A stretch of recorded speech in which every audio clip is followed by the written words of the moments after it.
आई जरा मोकळी हे द्या ना प्लेट मला होईल दे. एक खाली प्लेट लाव. खाली प्लेट घ्या.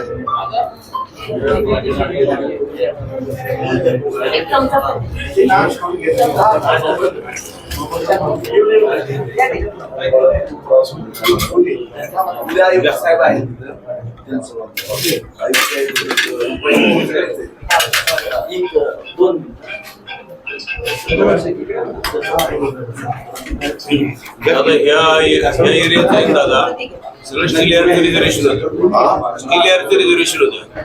तुम्ही ते काढलं मागं 25 वर्ष होतं ते तुमच्याकडे पत्र दिलं होतं. तुम्ही ते काढलं नाही. सगळी घरं कायम झाली. डीपी मध्ये इथे सगळं स्टील यार्ड वगैरे सगळं लिफ्टॉप होतं. विकास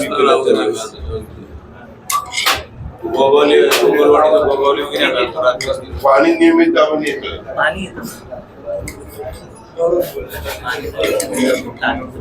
ड्रेनेजचा नेहमी प्रॉब्लेम आहे का पावसाळ्यात?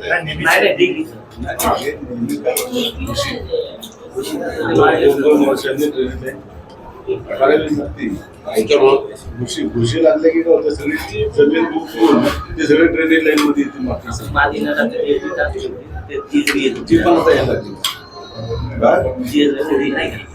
भुशी लागू नाही म्हणून आपण खडी टाकली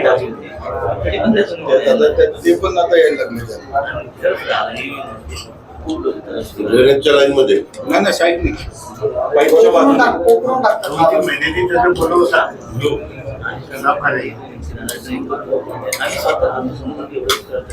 मग लोकसंख्या वाढली आणि ड्रेनेज बारीक पडलं म्हणून होतं का? नाही त्याचा काही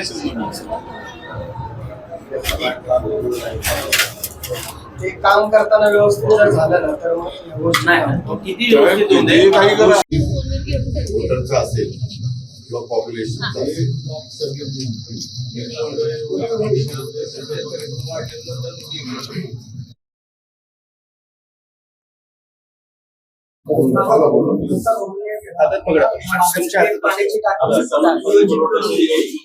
अजून चालू झाली नाही. कारण ते दत्त भाऊचे आम्ही खूप मागे पण आहे त्यासाठी ते म्हटले तुम्ही बोलतो म्हणा.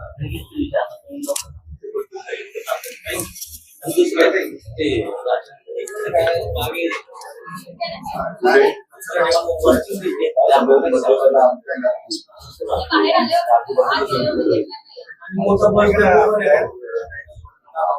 लोकांना आपण नाही का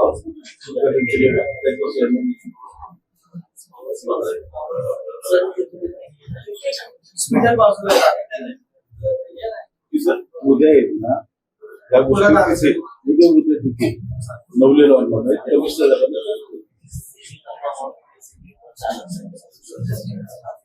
डिफेन्स येते.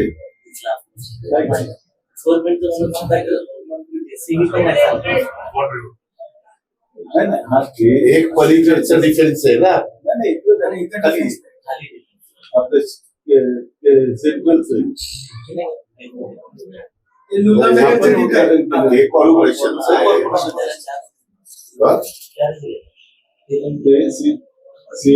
मध्ये बसवलेले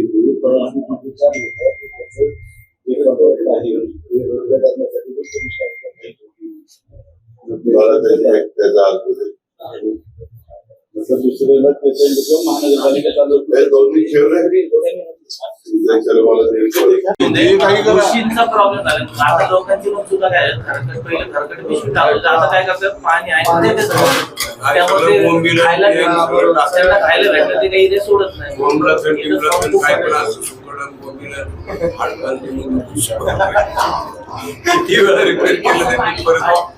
कोथंबीर पण होते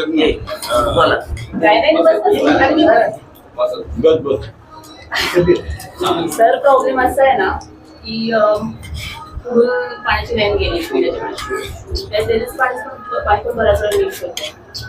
म्हणजे ड्रेनेजची लाईन आणि पिण्याच्या पाण्याची लाईन जवळजवळ आहे. जवळ एवढं घाण पाणी येतं ना ड्रेनेजचं मागचं वेगळंच आहे. काय झालंय दोन घरांमधलं काम करण्याचं मी आता बघितलं ना, गाडी पण मिळू शकते. त्यामुळे पुढच्या वेळेस द्यायची पाहिजे. मागचं जर वेगळं आहे तर त्याचा तो पण आम्हाला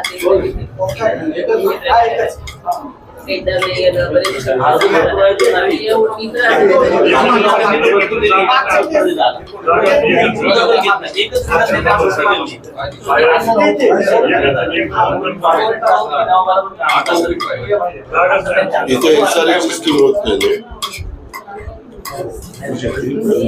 नाही दादा, DSRची स्कीम झाली होती. ही त्यांची लोक स्वतःच्या मालकीची जागा झाली.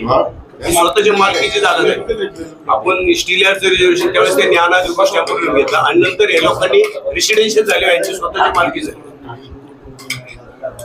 तरी देखील अलीकडे आपण रिडेव्हलपमेंट वगैरे अशा स्कीम करतो ना, त्याच्यामध्ये आपण रिडेव्हलपमेंटचं जर केलं आणि सगळ्यांची संमती असेल तर मार्ग निघू शकतो.